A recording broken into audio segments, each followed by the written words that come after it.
with a great sense of relief that Celtic are back in their own patch after two indifferent weekends in Dundee and faced today by a club which, if the Premier Division is to mean anything at all, must mount a serious challenge to the old firm.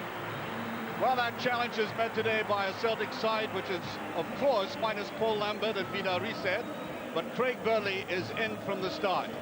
And Jackie McNamara returns to first-team duty today for the first time since last April, when he was in the side which lost 1-0 to St Johnstone in a game that effectively cost them the league championship. And with that in mind, he'll certainly be raring to go today. Well, Hearts certainly slumped against Rangers, but returned to form against Hibs at Aberdeen. But today, Jim Jeffries has put Stephen Adam on the bench. Gary Locke is in the side. And congratulations to Gary McSquegan, scorer of 5 goals this season, and picked now for the Scottish squad. Well, one of his great strikes was for Rangers against Marseille in '92 in the Champions League. Well, the referee today, getting a little thin at top, is Jim McCluskey. Well, a couple of hours before kick-off, the heavens really opened in Glasgow, and the pitch took a real hammering. But I think it certainly could stand it, and looks in almost perfect nick. However, I think this surface is going to be tricky and slippy in the first touch, very important, especially for Hearts, who've only won twice at Celtic Park in 30 years. So the challenge is really on for them. Lost away against Rangers, began to assert themselves in the last couple of games I saw them play. Corner kick.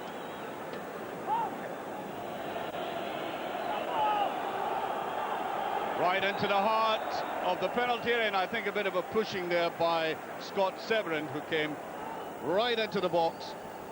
It's a young man who played a considerable role last week against Aberdeen. Very committed player, as he showed there, slightly over-committed.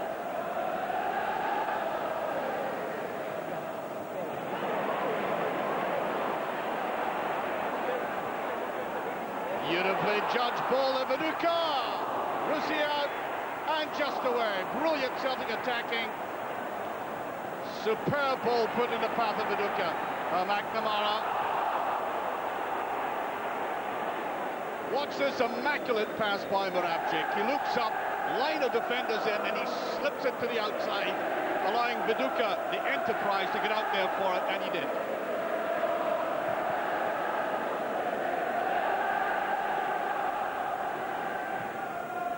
The way he can find space for players, Moravcik.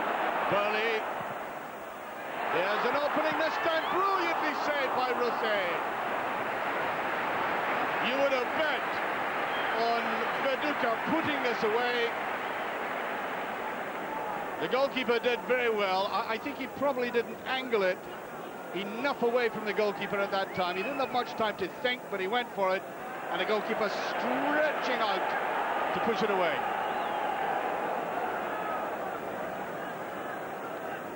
Oh, that was so late.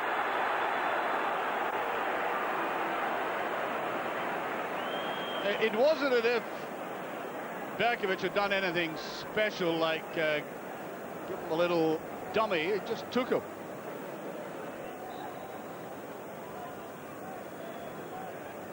Mahe, his attacking caused panic in that Dundee defence last week. Darren Jackson, the ball played behind him, though. There's a lovely ball, that's it! Viduka! Brilliantly set up by Larson. And just as well the net was there, or that would have ended up in the crowd. Tremendous power in the header. And Larson in a 1-to-1 is always likely to skin somebody. He certainly did it to Naismith, laying it right on the head of the big Australian. And bang, into the net it goes. Watch the pace on the drive of that. Scorer for Celtic is number 36, Mark Viduka. McSwiggan won't have the pace to beat Tebele. Well, he gets away from Tebele. Can he put it in? Just past. He could have cut it back to Cameron.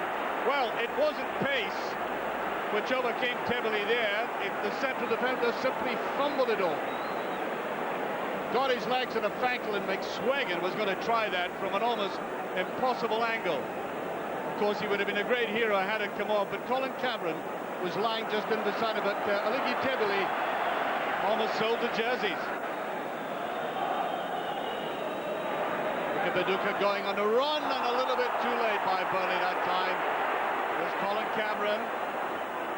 Now Jackson. That's free kick, I think. But out about that, taken quickly. Jackson, here's McSwagan going on the outside. There's a shot, and that's the first real constructive attempt at goal, leaving aside that slip by Tebele. The free kick quickly taken, then tucked to the outside. Nice ball, and fired across goal by McSwagan. It was a difficult angle again. McSwagan comes away. Tebele was a little bit late. He's caught out of position now. Oh, the final pass again, letting Hearts down, and no wonder Darren Jackson's annoyed with Presley. The pass had to be better than that. There's Larson, he must put it away again, and he does. Simple, clinical. 2 touches from midfield. Wonderful vision by Viduka to allow his colleague to run onto that. And just at a time when Hearts looked as if they might break forward, look at this superb play by Viduka. He looks up outside of the foot, and it can be made look so easy. But it never is, of course. Touch of artistry there. 9 minutes to half-time, and Hearts now in dire straits.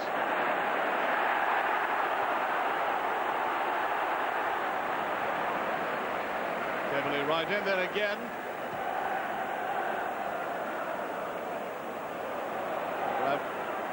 Bergovic. Not far away. Bending down to that, Grant Murray. He had little option. Watch how dangerous this curved ball can be to a defence.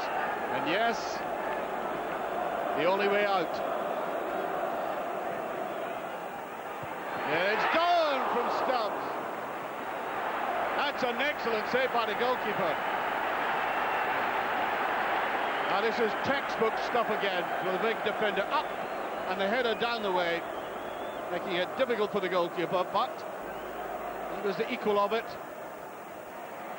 There it is again, and off Jackson.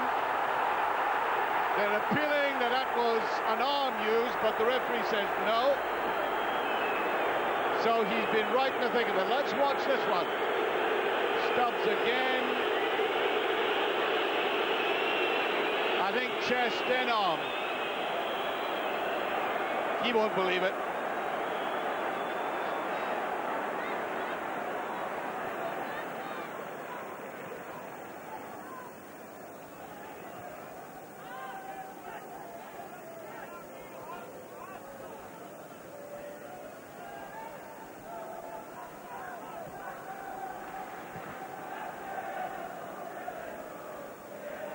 Swagan.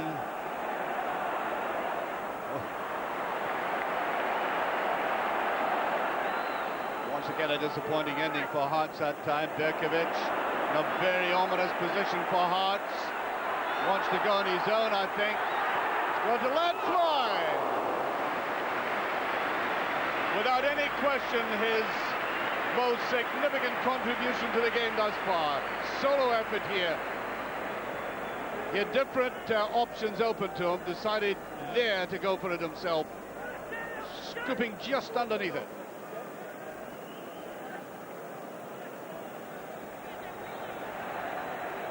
Moravcik.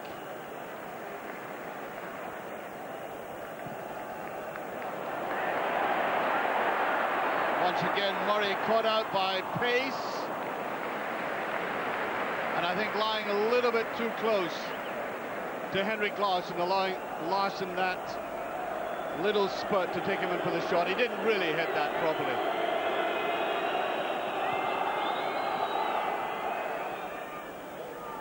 Yolby. Moravcik seeing the opening on the right-hand side. Larson going just inside him. But I think Baduka, when he got that ball from Moravcik, decided to go for it himself.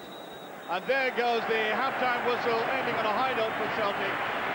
Rapturous applause, and no wonder from the Celtic support, for apart from a 15-minute period when it seemed to me that Moravcik and Berkovic disappeared, Celtic have been totally in command of this game, and it's been a case of wonderful cooperation between the two front runners. Just watch the way that Larson combined with Baduka for the first one. Was no doubt about where this was going to end up, as it did. Tremendous header, that one. And then this excellent play leading to the goal by Larson. Gwen Hart had been coming back into it. Nice little ball forward, and then Larson right in on the goalkeeper, who looked fragile. Couldn't stop that. As Celtic go in at half-time, leading by 2-0. 2-0 down to Celtic in front of an ecstatic and full house. And Celtic playing in full flood.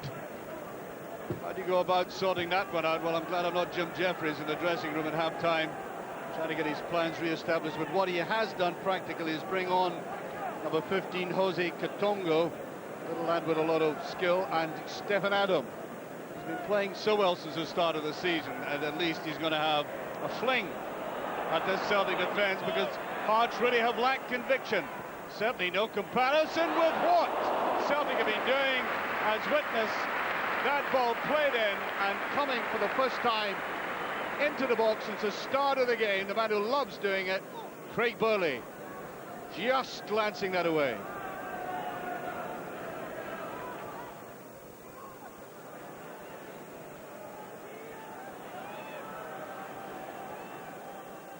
He wanted that played back to him. Burley coming forward just a little bit more now. Burley now.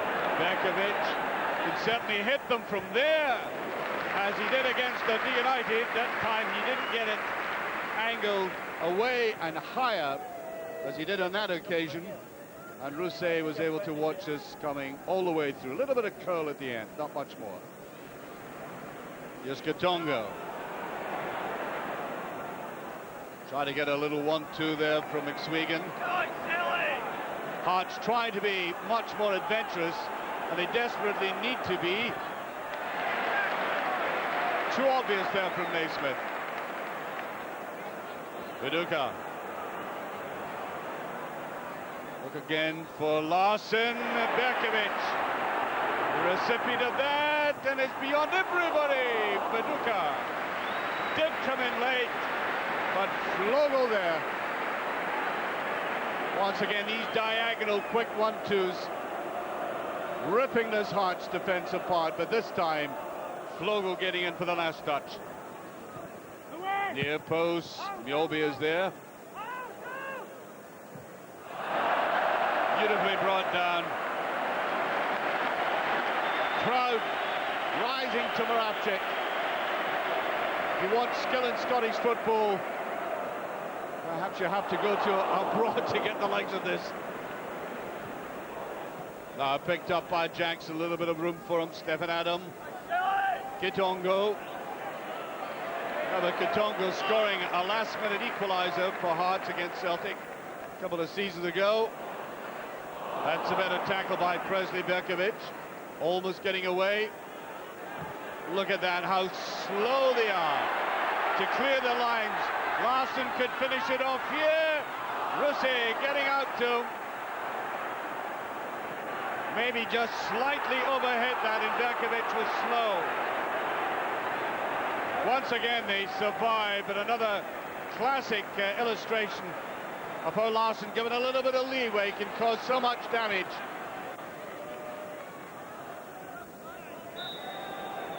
Yes, pushed by Adam.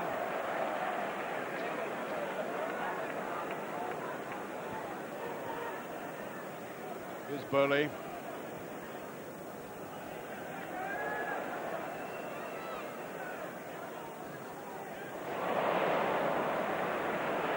Well read by Presley, but look, he was left stranded again. Nobody coming to his aid. All he could do was pop it out.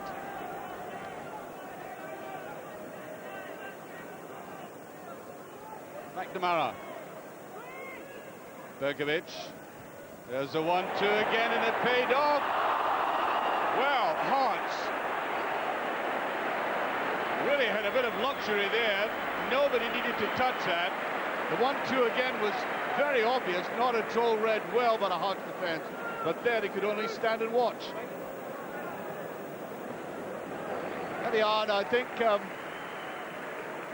rather forlorn-looking Hearts management team there, because I think although they've tightened up a little bit, they haven't really caught this Celtic defence out at all.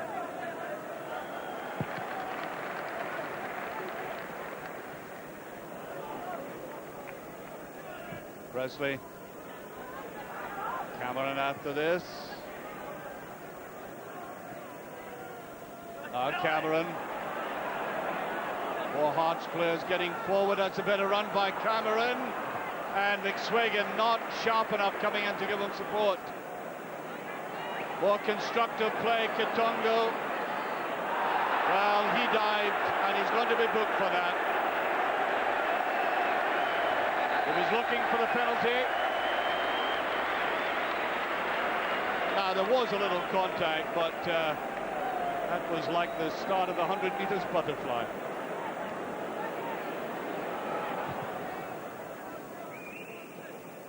Ritchie, solid with the head.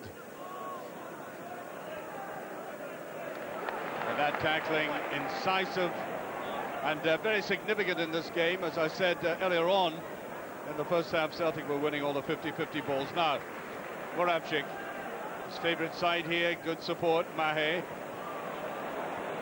Look at that ball, and Rousset is there. This must be it. Too many bodies in again. They can't put it away. Mahe is offside. And Mahe throwing the ball away like that is tempting Providence, if not the referee. Well, he's been already booked, and, you know, that's dangerous. Whatever the case, right or wrong, to show petulance here, given an initial yellow card, is very dangerous, to say the least.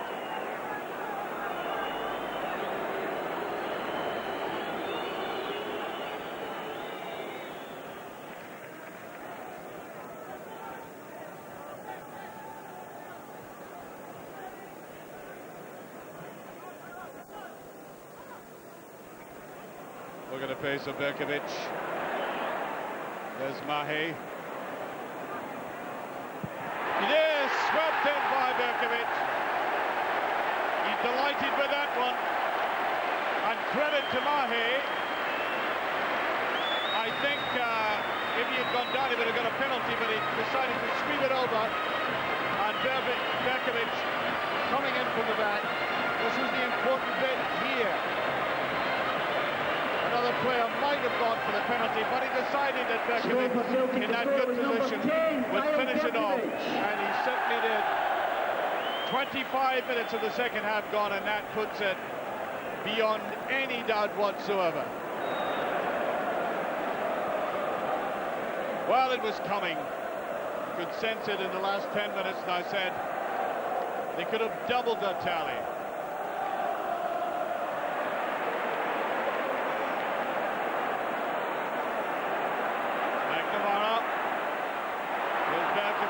Presley's there.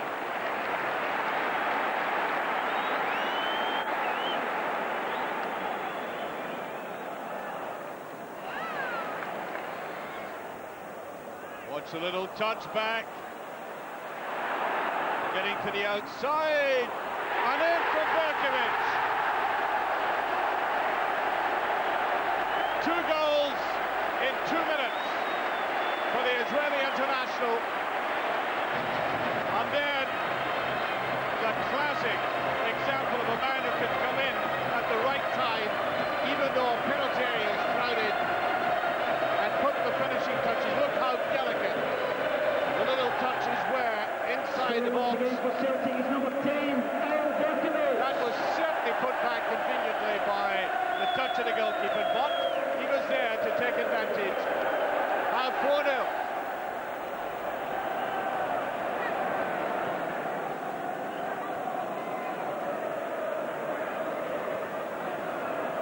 Stubbs, man of the match, Alan Stubbs.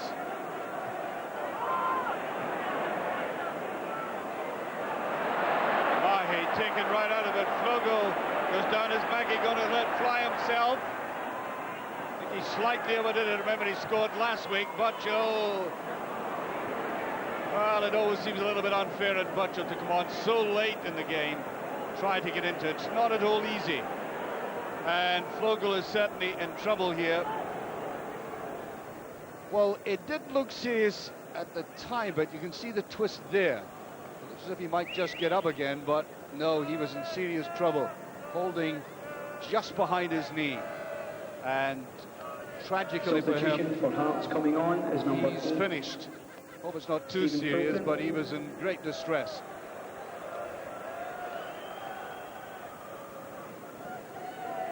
Kitongo.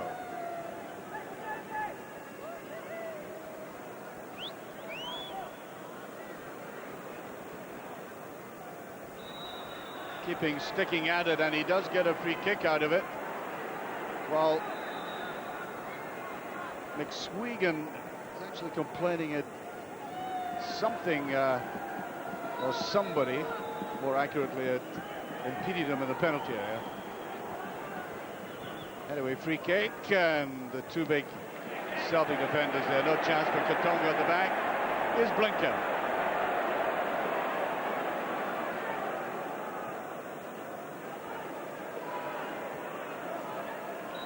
Down the outside, but that's the final whistle. Well, the game might have petered out because Celtic, after 4 goals, decided that was that. Time for a rest.